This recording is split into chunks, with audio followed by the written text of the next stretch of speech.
Hello, everyone, and welcome to Nespeakiw, the YouTube show where we discuss a variety of topics using English language as a theme. I'm Emily from the U.S.Embassy, Algiers. I'm not normally the host of Nespeakiw. That's usually Salman or Leticia or Badis. But I asked to host today's episode because we're talking about a U.S. government-sponsored creative writing program that I'm really excited about.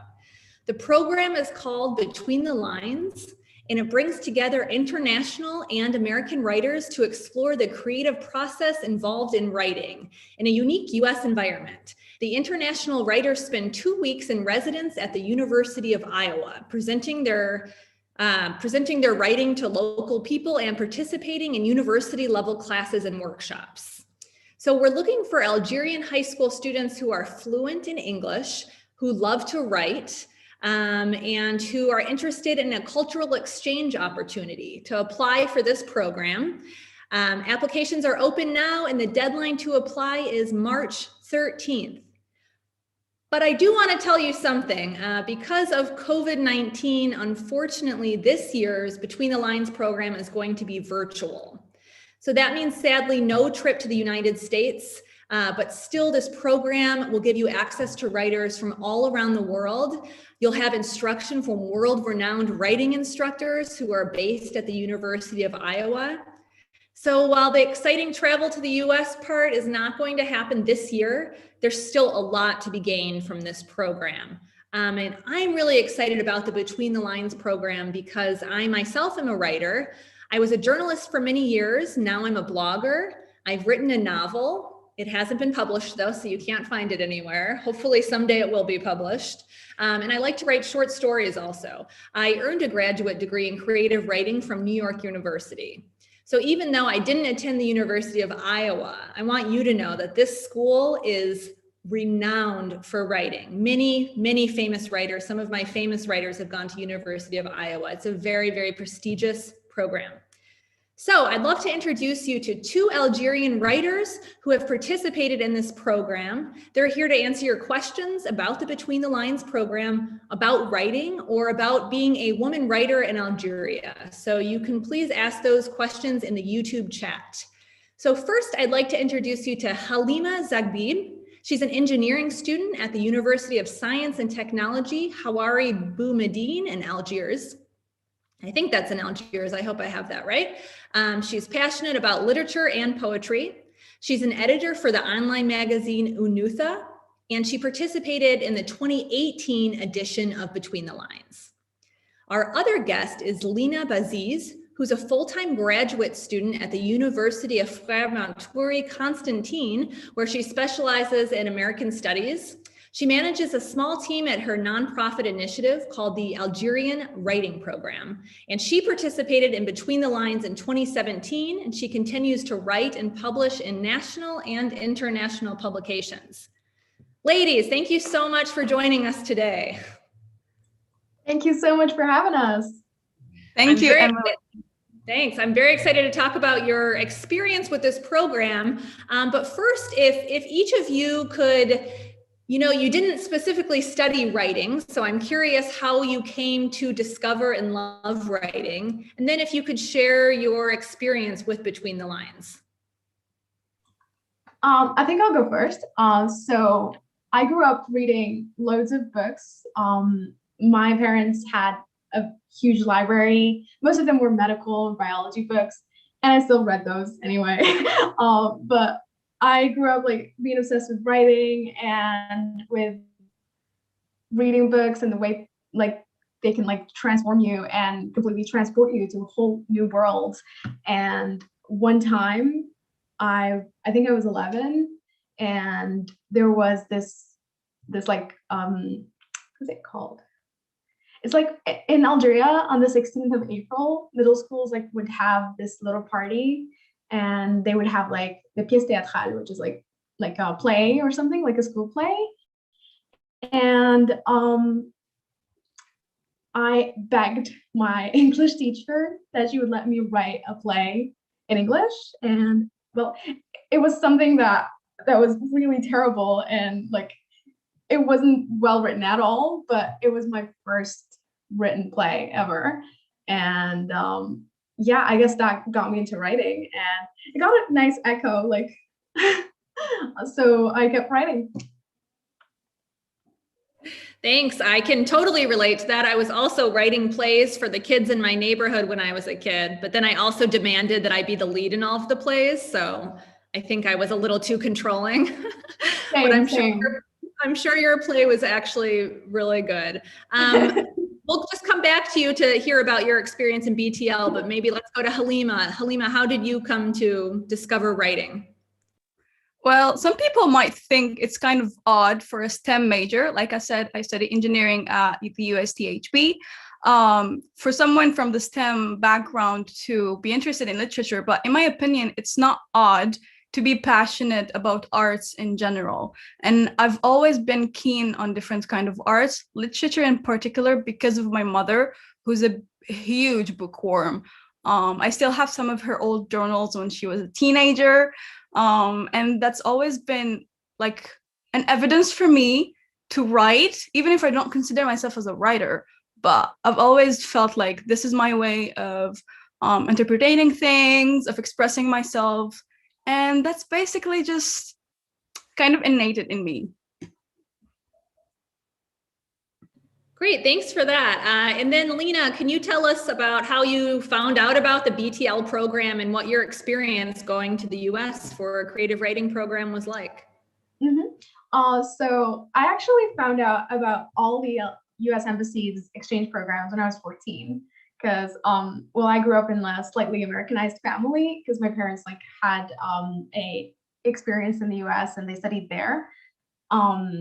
So I was looking forward to have the same experience that my parents did. And I found out about BTL when I was 14, and I couldn't apply because I wasn't eligible. And then a few years later, I worked really hard on my writing skills and I applied in 2017.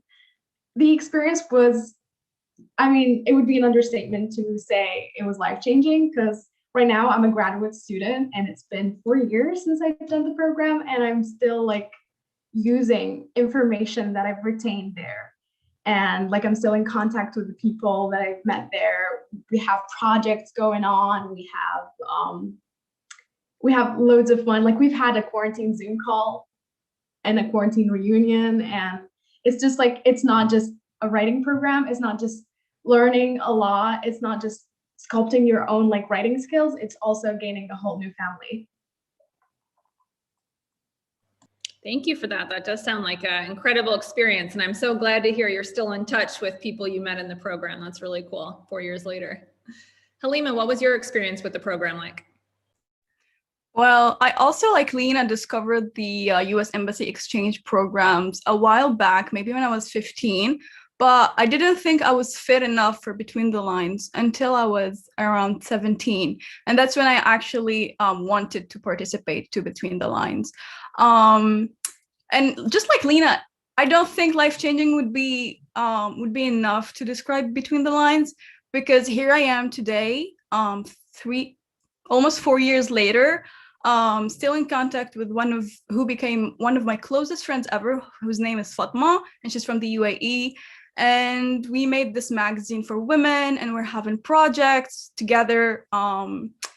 So yeah, Between the Lines really, really helped me mature personally, but also literally in literature, because now I am more interested and open to different kinds of genre, to write in different kinds of genre, because, for example, I used to hate poetry and now I'm obsessed, and that's the least I can, these are the only words I can find at the moment.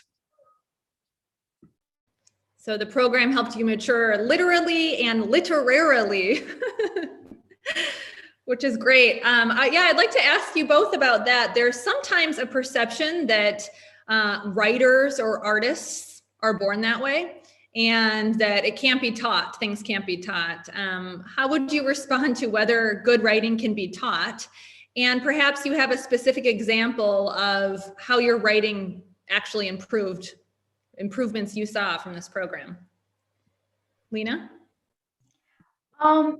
I would say that it really depends on the type of person. And even if someone is like, yes, talent can be innate.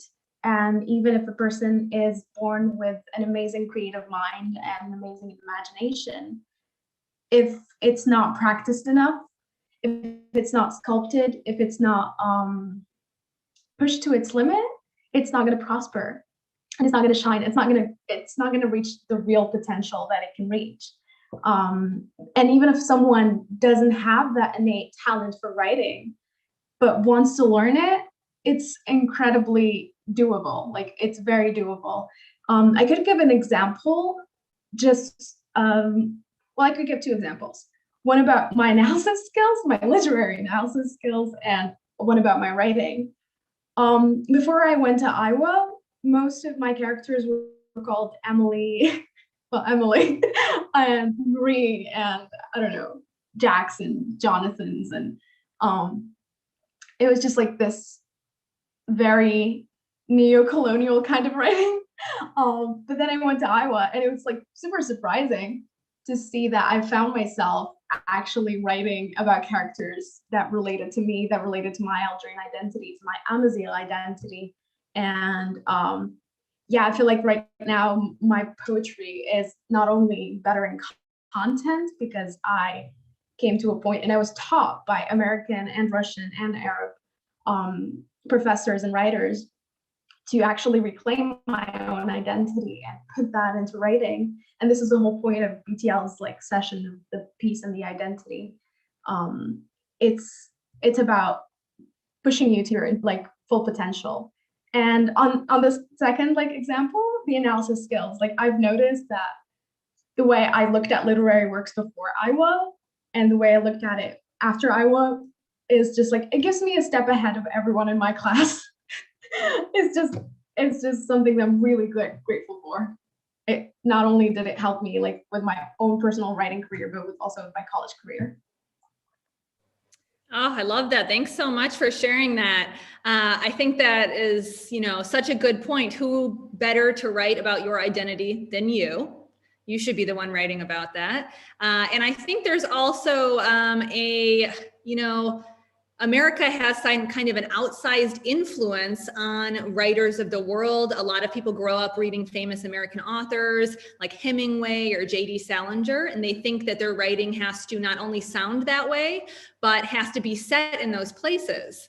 There's a popular young writer right now from Ireland named Sally Rooney, and I heard an interview with her where she said that everything she wrote when she was growing up was set in New York City. She had never been to New York City, but everything was set in New York City, probably also with characters that were named Emily. Lena, a very common American name, yes. Yeah, yeah, exactly.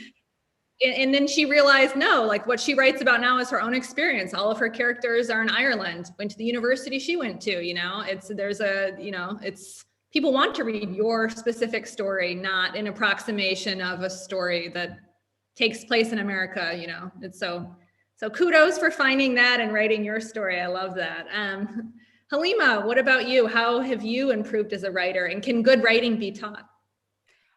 Personally, I think that for someone who thinks that they have, or who actually has the talent, whatever the form of art may be, it would be almost insulting for them not to make any effort to improve and to make use of their talent when we compare it to other people who are working towards that same goal. Because when you're like in a position, a privileged position, you can stagnate there, you can stay there, but it's insulting for people who came all the way down, arrived to your position, and like surpassed you.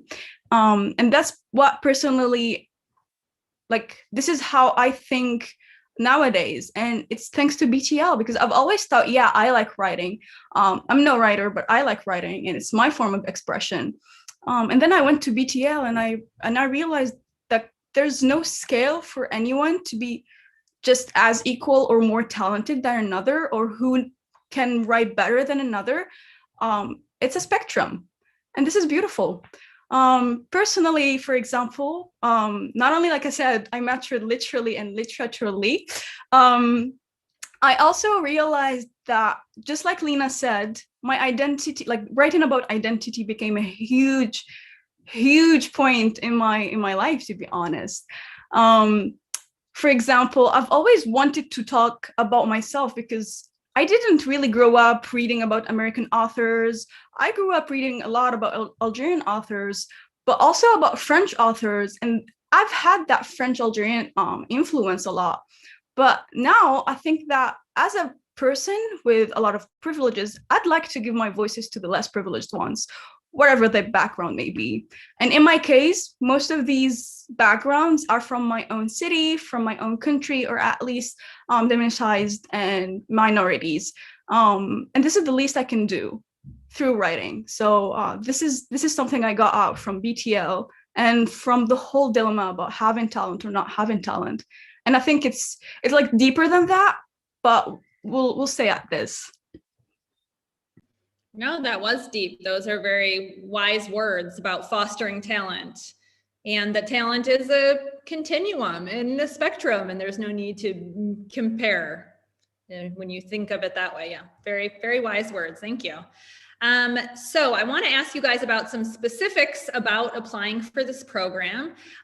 It's a rigorous program. There's kind of a lot of things that you have to do to apply. And guys, we're going to drop the links to apply in the YouTube chat. One thing that you have to do to apply is do a writing sample. So both of you, Lena and Halima did these writing samples for their application, and that's 6 to 8 pages of writing in English. I'll just say a quick word on what we're looking for in the writing sample, because I will maybe be reading your writing sample. And I would say that what I'm looking for, if you read what you wrote and you're worried that it's not good enough, please don't let that be a fear. If you can just write something that, expresses yourself and it's nicely edited and there's not typos, that's great. And I'm also looking for creativity and sophistication. And by sophistication, I mean that there's only so many topics that we as humans write about. We write about love, family relations, belonging, looking for acceptance, loneliness, seeking adventure. There's only so many topics. So the themes are never really new, but how you express those themes should always feel new. So do that by bringing your unique perspective and voice to the page in a way that people haven't heard before. Like what you see walking around your neighborhood is unique and new to you. And people haven't really read that before. I haven't read someone's description of walking around their Algerian neighborhood and things they're noticing and a story about their neighbor and things like that. Your perspective is unique. So really drill down your unique perspective. And we already talked about not trying to maybe sound like someone else. Don't try to sound like an American author who, if you read, just really try to find your voice. So that's my tip for the writing sample. So you also have to submit a statement of purpose that explains why you want to get into the program. Lena, could you talk about what you included in your statement of purpose, maybe? And any advice definitely. So something that we are rarely familiar with as 15 to 18-year-olds is statements of purpose. It seems to be very challenging, and we seem to just look up samples. Like what I did at first, I just looked up samples and I was like, okay, I need to write this because this got someone into Princeton. But it's really not that. The statement of purpose is supposed to show what makes you good to the BTL program. It's not like you're the only person benefiting from this program. You're also adding something. What's that thing that you're adding to the program? How will you help your community after the program? Even though you don't have to, but they expect you to. You are given a privilege. You are given an opportunity to study for free at a very prestigious university, and you're getting amazingly published and prize-winning authors teaching you. So it would only be fair if you share and impart that knowledge and that wisdom that you take there and during the program. So this is something that you should show during your statement of purpose. You should show that you are, of course, it's a great opportunity. Everyone knows that. So don't just write, it's a great opportunity. I think I would like it. that's kind of obvious. Be specific. Be specific to why you want to go there. How is this going to help you grow as a writer, as a person? How is this going to help your community? How will this affect you and the people surrounding you? I think that's the thing that people are looking for when they're doing the selection. Great and very specific tips. Thank you for that.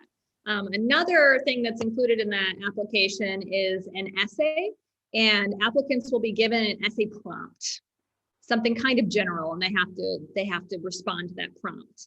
Halima, do you have any advice for people writing that essay? Yeah, of course. So basically that essay, think of it as a personal essay that depicts you as a person, that shows you as a person, not necessarily your vocabulary or how you're using your words, even if that's a plus, but mainly how your way of thinking can actually be a complement of your statement of purpose that Lena was talking about. For my year, the statement, the personal statement, the personal essay was about identity and how it defines you as a person. And that actually really helped me think about it more thoroughly. And it was really beautiful to see how I came up with a piece that I've never thought about it that way.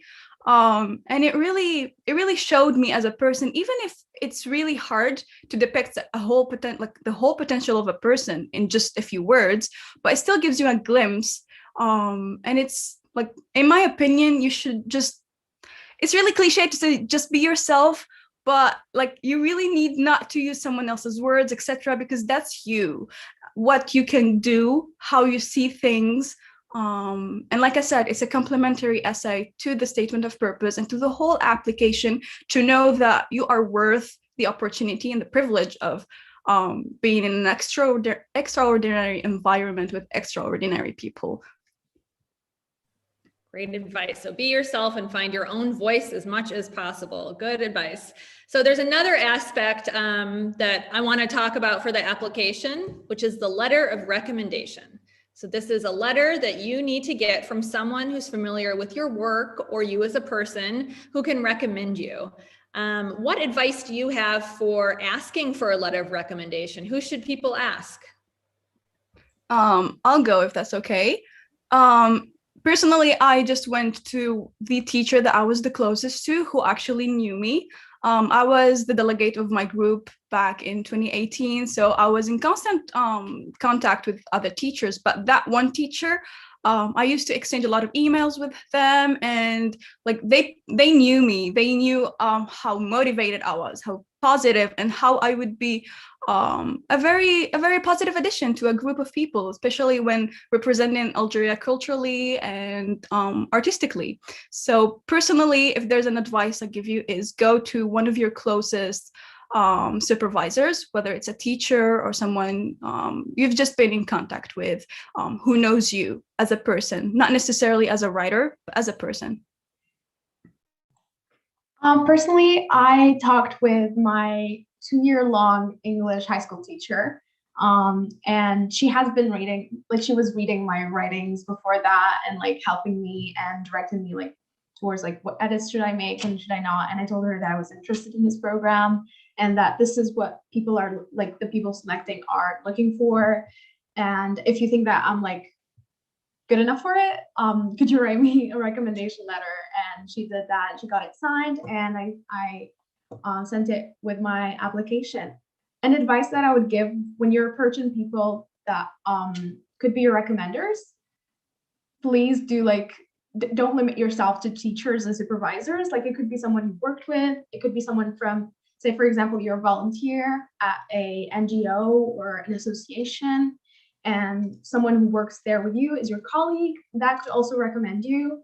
That person could also recommend you. And yeah, keep networking throughout your entire life. You never know when you're gonna need someone who knows you personally and knows your writing and knows you for that specific program to recommend you.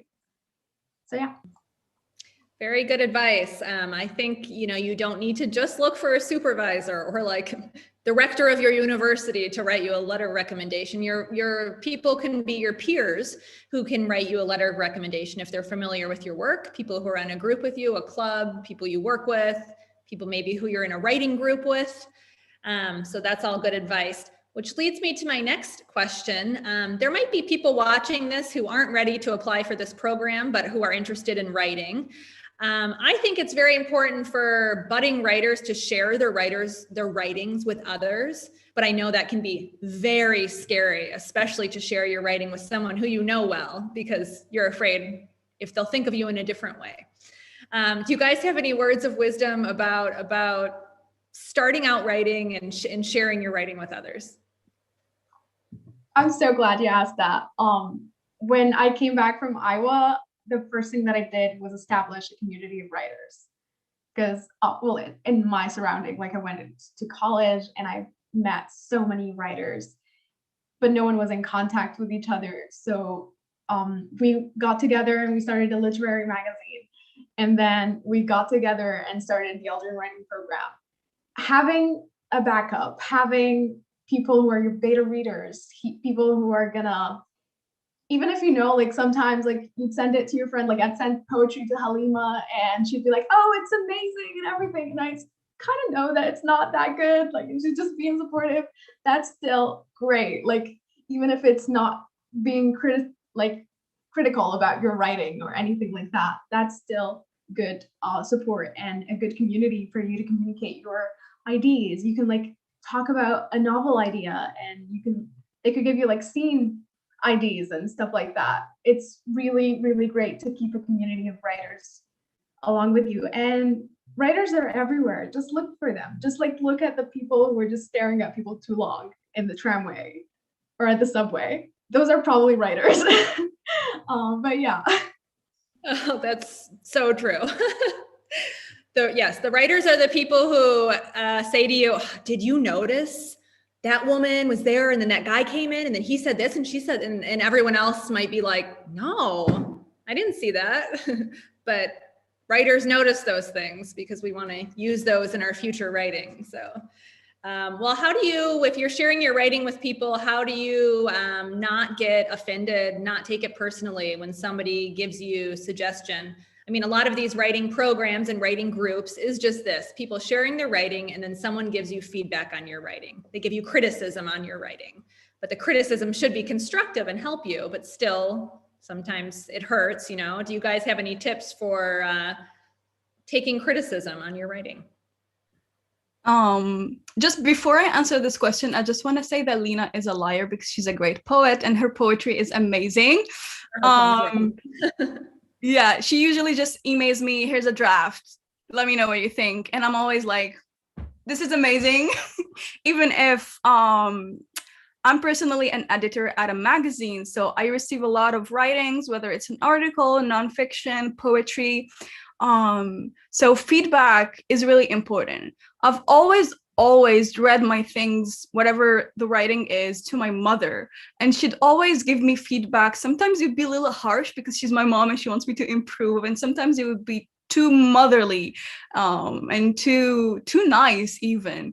So I never knew what I was getting, and that kind of tricked me into not really being affected by a bad criticism, for example. But that's just my personal experience, and not everyone is the same. But if there's something you need to know about feedback, it's that it's a way to improve yourself and your writing, or it's a way to improve yourself and your writing. And if if you think it's kind of offensive, maybe talk to that person, let them know that, hey, I didn't really like it, or why did you say this and that? And they probably would exchange more with you, and you'd notice that no, it wasn't really their intention to be hurtful, or maybe they just saw it from a different point of view. When you explain yourself, it would be more clear. So exchanging, networking with people from literary backgrounds, or not necessarily literary backgrounds, but people who are used to give feedback is really important to improve your writing. But you can also do it with your family and friends, and expect them to be nice, to be honest, because they don't want to hurt you. But having an exchanging of words with other people from literary background is just as important. Thank you for that. So important to share your work and take that criticism. Good points. I wanted to ask you both about the cultural aspect of this program. It's an exchange program. So you go to the US, you go to a culture that is not your own, and you interact with people who are American and who are from other countries also there. So while the program's going to be online this year, you will still have these interactions with other people. So I'm just interested if we could maybe start with Lena and then go to Halima. If you had any times when you were in Iowa that were a big culture shock, any things that really surprised you about a different culture? It's hard to really think of the US as a cultural shock at this point because, well, there's so much visibility for American culture that nothing is really a cultural shock when it comes from Americans. But if I think about it, I think there was this one instance that was a cultural shock, but it wasn't, I mean, I wouldn't say it was a cultural shock, but I remember being at the dorms with my friends, and we were such a diverse group. And my roommate was of Jewish heritage, and my other roommate was of Palestinian heritage, and we were just like talking together. And I remember like we were even discussing the Israeli-Palestinian conflict, and it was just so beautiful. Like what we're taught and what we're like exposed to is not the reality of the actual human beings who are experiencing that. And you get to see that. You get to learn so much about different cities in Russia other than just St. Petersburg and Moscow. You get to learn about Chelyabinsk and Dagestan, and you get to learn about different aspects of the Middle East that you didn't know that you shared with the Middle East as North Africans. You get to learn about the differences. You get to learn about Asian Americans. You get to learn about so many people from so many different backgrounds. And it's almost all the time a very enriching experience. So I don't think it was anything of a cultural shock, but that was like the one thing that stuck with me. Oh, thank you. That's beautiful. Yeah, so for my part, just like Lena, the whole mediatization of American culture really helped into not having a cultural shock, at least. But it's not really a cultural shock what happened to me, but a little anecdote is that once I was walking, going to the hall where we would have our seminars, a guy came to me and asked me, "Hey, is it true in Algeria this and this happens?" And it was something that is true. And it was not the most positive of things. So I felt on the defensive side, not gonna lie, but I didn't want to lie to him. So we started talking, and I realized that he knew more about Algeria than I thought Americans would know. And that led to amazing conversations, and we would talk about like how media helped into shaping certain aspects about different countries, whether it's in North Africa or Middle East or even Russia, and even some parts about the US. And it was really beautiful how the culture really impacts people differently. And learning that was an experience on its own. Thanks for that. Yeah, it's an interesting point because when you do these exchange programs, you are representing your country as well. So if somebody says, "Oh, I heard this thing about Algeria," that's your chance to be the ambassador of your country to set the records straight, or to expose this person. Now they can say that they have a friend who is Algerian, which helps a lot for people's understanding of each other, I think. Yes. I just want to let you guys know that there's a lot of people in the comments just raving about what great English you speak and what American accents you both have. So people are very impressed with your language skills. And I think some people who are watching, their language skills are not probably at your level. So maybe you guys can share some tips if somebody wants to perhaps apply for this program or another program down the road. Maybe a couple years from now, how they can improve their English in the meantime. Okay, being someone who has a bachelor degree in English studies, I think it would be an absolute sham if I didn't speak English this well. But however, growing up, the thing that made my English improve every single year and learn more, like more words every year was kind of creating that kind of immersion. Like you're not doing an exchange every year. You're not living in the US every year, not living in the UK every year. But you want to create that kind of aspect that you are, but not really, if that makes any sense. So listening to a lot of English helps a lot. Sometimes even like doing like a whole month just listening to English, speaking just English, something like that. I remember like when I first started learning English, not so many people spoke it in Algeria, and I got bullied for it. Like I got bullied for speaking English. So even though like sometimes people will look at you weird in the streets, just keep doing it. You're doing it to improve yourself. Like you're doing it to learn a language, and the efforts that you're making. And even if you have a thick accent, it doesn't really matter as long as you can communicate, as long as you can understand and be understood. The purpose of learning English is not to just remove everything that's Algerian about you. It's about including what's Algerian about you into your English experience. So please just listen to a lot of English, read a lot of English, and immerse yourself in American spaces. You have like the American Corner, you have the Algiers Cultural Center, and U.S. Embassy programs, initiatives. So many, like right now it's very, very common to find people who speak English. Just get together with them. Mm-hmm.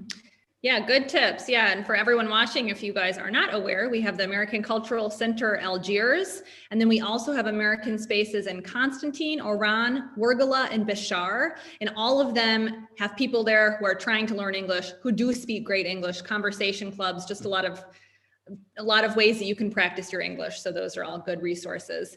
So we'll wrap up here in a couple minutes, but I'd love for each of you to tell me what you're working on now, what writing project you have going on, how other people can find your writing. I know both of you work for different publications. So what are those publications? How can we find them? How can we read your work? So I'll go. Like I mentioned earlier, I am an editor at this magazine for women called Anutha. So Anutha is a magazine made for and by women from the MENA region, Middle East and North Africa. And it started with this idea during Between the Lines with me and former participant from the UAE, and really wanted to create this safe space for women to showcase their work in any kind of creative format, whether it's writing or audiovisual or even art like painting or drawing, which really is doing an amazing work. Lately, we are holding writing workshops. Sometimes one of the writing workshop is actually going to be this Saturday. I personally write. Quarantine made me get into spoken word, and thankfully I am practicing. So basically, I'm kind of really trying to give another dimension to my writing before I hate them, because I'm really critical towards myself. So yeah, I can give you the link to Anutha. If you contact me, you can find me on Instagram or on Facebook with my whole name, Halima Zarbib. And I'll give you the link to Anutha, to writing workshops, and even to my spoken words if you want. And I'm also collaborating with Lena on something, so I'll let her introduce it. Thank you, Halima. So I am the founder and the director of the Algerian Writing Program. The Algerian Writing Program is an umbrella initiative that I founded in 2018. We basically offer trainings and workshops that span from creative writing up to journalism. We're trying to like be as inclusive as possible. So even like we're planning to do like sessions for kids too. But mainly right now we have online workshops. Next Friday, we have an open mic night. You can find the registration on our Facebook page with author Ari Stoke. He is Canadian and based in New York City. So like if you want to share your writing, if you want to hear some of his writing, please join. It's open and it's free. We also have on this year's agenda a project that I'm working on with Halima. It's called Al Khansa. Al Khansa is a women's based creative writing workshop that's going to last a month online. And it's going to be focused, it's going to offer a gender lens on Algerian, MENA, and American literature that's written by women. So it's going to be something that we are trying to offer that kind of space, safe space, as Halima said, for women in Algeria, especially underprivileged and underrepresented women in Algeria. So please do follow us and keep up with our workshops, and I hope to see you there. Thank you for that. What you guys are doing sounds so fascinating, so interesting. So please, if anyone is watching this who agrees that that's very interesting and you want to be a part of it, you should reach out to our speakers. They both said they're happy to provide more information. It's very cool. So thank you guys so much for being guests on today's show. I hope people watching are kind of encouraged to write and maybe encouraged to apply for this excellent program, Between the Lines. We put the link to apply in the YouTube chat, so please click on that. And just good luck with your writing. Thank you so much to our guests. I do want to say that we have tomorrow, Wednesday at 6 p.m. on YouTube. So where you are now on YouTube, we're hosting an episode of Let's Chat, and we're going to be talking about African-American music. It's going to be a super fun show. We have a live musical guest, so I really encourage you to tune in to that tomorrow at 6 p.m. And please follow us on YouTube so you don't miss any of our excellent shows. Thank you so much to our guests. Lena. Thank you for having me. Thank you. So nice to be here. Sorry, Lena and Halima, I missaid your name. Thank you guys so much for being here tonight. Thank you, Emily. It's an honor for me to be here, especially to talk about BTL.